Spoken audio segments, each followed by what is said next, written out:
साथियों, एक बार फिर से आपका स्वागत है टीसी यादव यूट्यूब चैनल पर।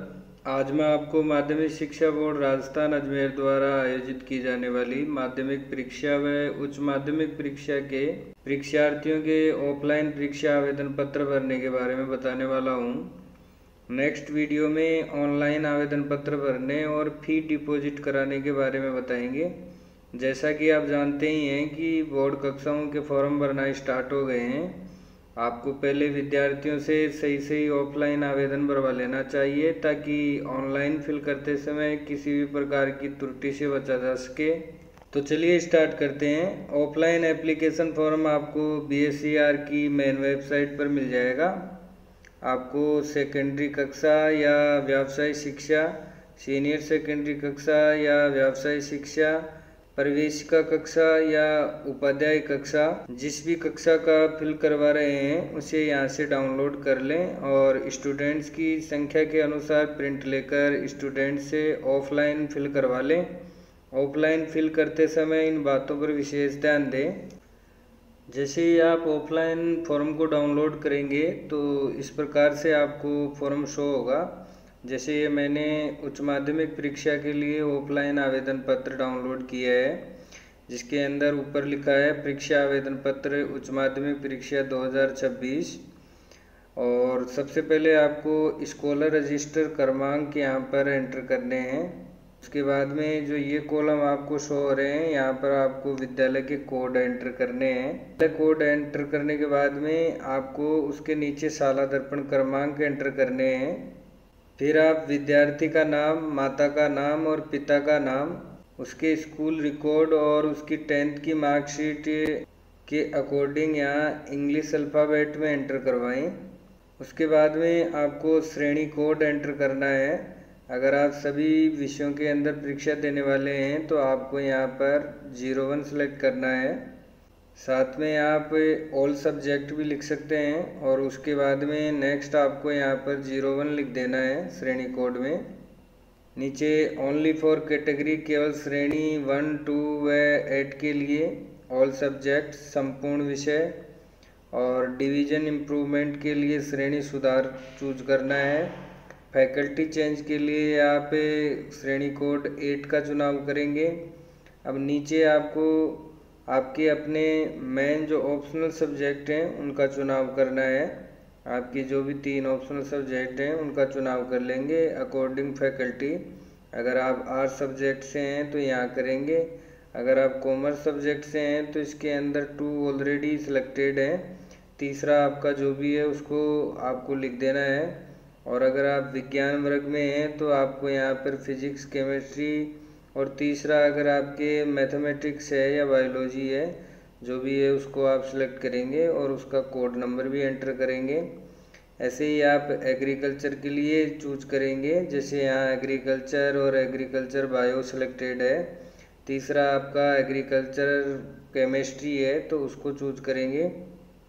उसके बाद में नीचे आपको एडिशनल सब्जेक्ट्स की एंट्री करनी है। पहले आप अपनी फैकल्टी का चुनाव कर लेंगे, और उसके बाद में जिस भी सब्जेक्ट में आप एडिशनल कर रहे हैं उसका यहाँ पर आपको नेम लिखना है। उसके बाद में ओनली फॉर कैटेगरी, केवल श्रेणी 4 व 8 के लिए आपको इस वाले ऑप्शन को भरना है, अदरवाइज ये ब्लैंक रहेगा। वे विद्यार्थी जो श्रेणी 4 व श्रेणी 6 के लिए आवेदन कर रहे हैं उन्हीं को ये फिल करना है, अदरवाइज ये ब्लैंक रहेगा। आगे as applicable from number 6 to 13, क्रमांक 6 से 13 तक जो लागू हो उस पर आपको टिक मार्क करना है। जैसे आपका जेंडर जो भी है, मेल और फीमेल, और अगर आप एक बालिका संतान है तो इसको टिक करेंगे, अदरवाइज नेक्स्ट वाले को टिक करेंगे, 2 बालिका संतान। मीडियम में आप अपना मीडियम चूज करेंगे। हिंदी के लिए 01 है और इंग्लिश के लिए 02।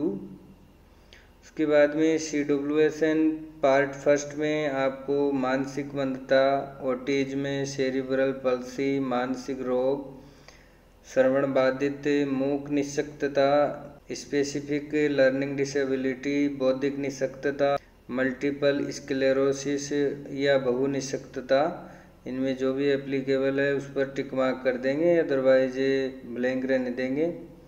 और CWSN पार्ट 2 में दृष्टिबाधित, अल्पदृष्टि, चलन निशक्तता, कुष्ठ रोग, बौनापन, तेजाब पीड़ित, मांसपेशी दुर्विकास, पार्किंसंस रोग, हीमोफीलिया, थैलेसीमिया, एनीमिक और स्किल डिजीज, पोलियो या नर्व इंजरी, सूर्यमुखी या सैनिक, जो भी इनमें एप्लीकेबल है उस पर टिक मार्क करेंगे।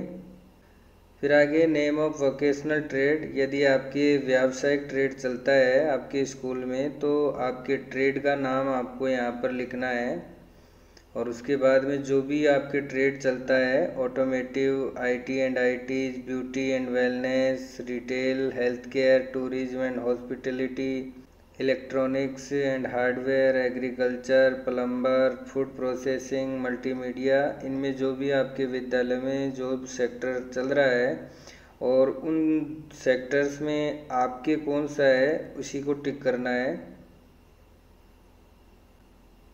उसके बाद में BPL का स्टेटस आपको बताना होगा कि आप BPL यस हैं या नो। उसके बाद में आपको बताना है कि आपके माता पिता जीवित हैं या नहीं। अनाथ वर्ग में, माइनॉरिटी में यस नो करना है। उसके बाद में EWS आर्थिक दृष्टि से कमज़ोर वर्ग में यस और नो। यहाँ ध्यान रखें कई बच्चे इसको गलत भर देते हैं। ये जो पॉइंट नंबर 14 है EWS वाला, ये केवल जनरल कैटेगरीज के लिए है। SC ST OBC वालों को इसमें यस और नो के कुछ नहीं करना है, इसको ब्लैंक छोड़ना है। Point number 15 caste, general, SC ST OBC और MBC जो भी है उसको टिक मार्क करेंगे। और फिर आप अपना पूरा पता लिखेंगे, गली नंबर, स्थान या मकान नंबर या जो भी आपकी ढानी है या वार्ड नंबर है वो लिख देंगे। उसके बाद में विलेज लिख देंगे, डिस्ट्रिक्ट, स्टेट और पिन कोड नंबर लिख देंगे। बिल्कुल स्पष्टता से लिखें। फिर विद्यार्थी अपना आधार नंबर लिखेगा यहाँ। और आधार नंबर लिखते समय ध्यान रखेंगे कि 4 के ग्रुप के अंदर आप आधार नंबर की एंट्री करें, ताकि इस फॉर्म से जब ऑनलाइन फॉर्म फिलअप किया जाए तो आपके आधार नंबर की एंट्री सही हो। उसके बाद में जन आधार कार्ड नंबर लिखना है। उसके बाद में अभिभावक की वार्षिक आय लिखनी है। उसके बाद में विद्यार्थी या अभिभावक का मोबाइल नंबर यहाँ लिखना है। उसके बाद में पूर्व शैक्षणिक योग्यता लिखनी है कि आपने कक्षा 10 कौन से वर्ष में उत्तीर्ण की थी और आपकी परीक्षा के नामांक कितने थे और आपका रिजल्ट पास था या फेल था, और आपने किस स्कूल या बोर्ड से आपने 10th क्लास उत्तीर्ण की थी। तो अगर आपने इसी बोर्ड से की थी, board of secondary education Rajasthan Ajmer से, तो आप यहाँ पूरा भी लिख सकते हैं और शॉर्ट में BSCR अजमेर भी लिख सकते हैं। ऐसे ही 11th क्लास आपने जहाँ से उत्तीर्ण की उस विद्यालय का नाम लिखना है, ईयर लिखना है, रोल नंबर और रिजल्ट लिखना है। और उसके बाद में 12th क्लास में आपको ब्लैंक छोड़ना है। 12th क्लास वाला ऑप्शन उन्हीं विद्यार्थियों को फिल करना है जो पहले यानी गत सत्र में 12वीं कक्षा में फेल हो गए थे। उनको कक्षा 10 और 11th वाला कॉलम फिल नहीं करना है। अनुत्तीर्ण होने वाले विद्यार्थियों को केवल 12th वाला ही फिल करना होगा।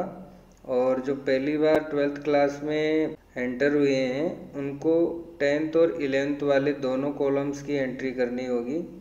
ऐसे ही अगर आप 10th क्लास का फॉर्म फिलअप कर रहे हैं तो आपको 8th और 9th क्लास वाले कॉलम्स की एंट्री करनी होगी।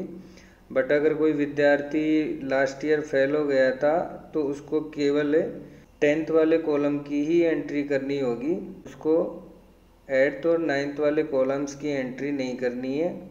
आई थिंक आपको समझ में आ गया होगा।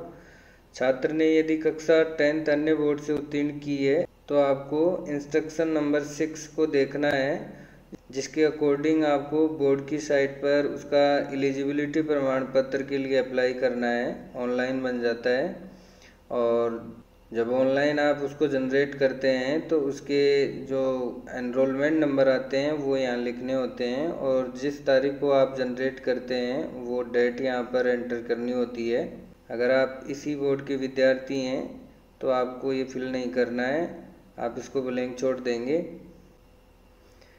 उसके बाद में पॉइंट नंबर 4, विद्यार्थी अपना लेटेस्ट फ़ोटो यहाँ पर अफिक्स करेगा, अर्थात अपनी फ़ोटो यहाँ चिपकाएगा। उसके बाद में विद्यार्थी ब्लैक पेन से यहाँ पर अपने सिग्नेचर करेगा।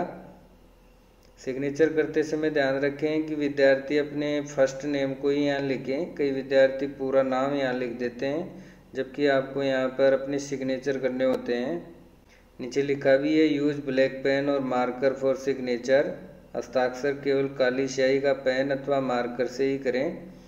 और विशेष रूप से विद्यार्थी ध्यान रखें कि जहाँ पर आप अपनी फ़ोटो अफिक्स करते हैं, जहाँ आप अपनी फ़ोटो चिपकाते हैं, यहाँ पर फ़ोटो के ऊपर आपको किसी भी प्रकार के साइन नहीं करने हैं। उसके बाद में नीचे आपको यहाँ पर विद्यालय का नाम लिखना है पूरा कंप्लीट, और विद्यालय का नाम आप इंग्लिश में ही लिखने को प्रेफरेंस दें।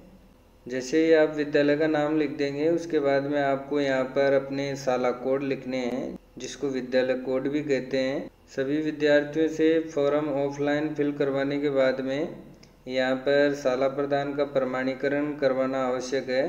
यहाँ पर प्रिंसिपल सर के हस्ताक्षर होंगे और उसके बाद में यहाँ पर विद्यालय की सील लगाई जाएगी। अगर आपको वीडियो पसंद आया है तो सबसे पहले चैनल को सब्सक्राइब ज़रूर करें एंड वीडियो को लाइक एंड शेयर करना न भूलें। नेक्स्ट वीडियो में ऑनलाइन आवेदन पत्र भरने और फी डिपॉजिट कराने के बारे में बताएंगे। चैनल से जुड़े रहें। धन्यवाद।